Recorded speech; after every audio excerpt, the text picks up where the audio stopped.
Okay, guys, chapter 10 of Amal Unbound. The lights flickered off again the next afternoon. The overhead fan slowed to a halt, another blackout. My forehead trickled with sweat. Seema was back from school and doing her best to corral Safa and Rabia, whose shouts echoed off the concrete floor, hammering into my brain. Turned out my father was right about yesterday. The cup of tea with Fozia and Mariam wasn't any sort of magic cure.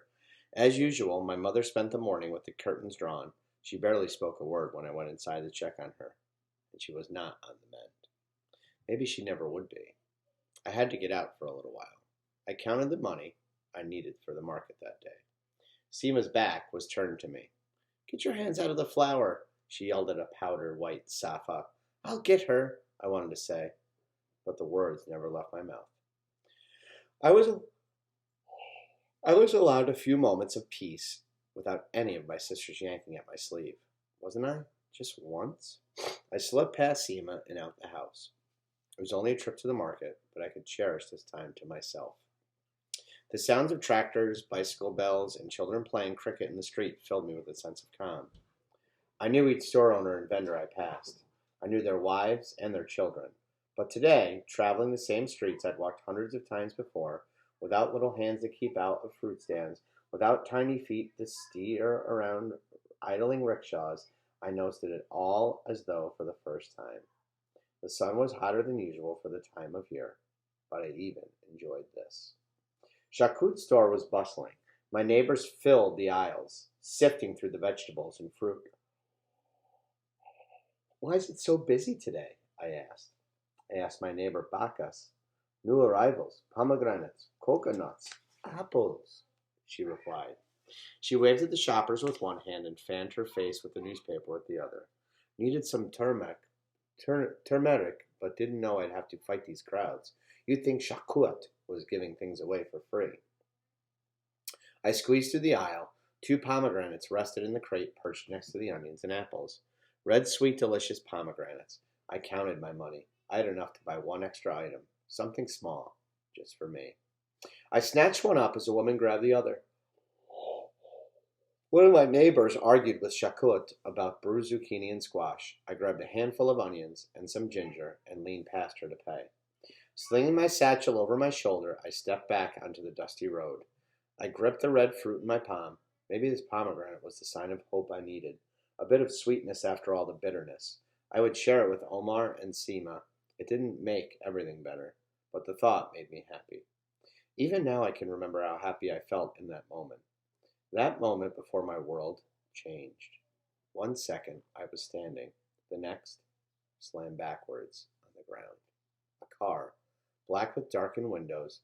How did I miss it? How wrapped up in my mind was I not to notice the car? The door opened and footsteps approached.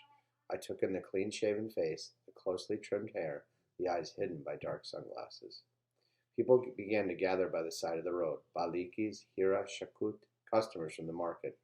Why didn't any of them help me? Why did they stare at this strange man and say nothing? I stumbled to my feet. My hands were scraped and bloody. My leg throbbed when I put my weight on it. But I could stand. I gritted my teeth and gathered the bruised ginger and onions lying scattered along the road, and I tossed them in my satchel.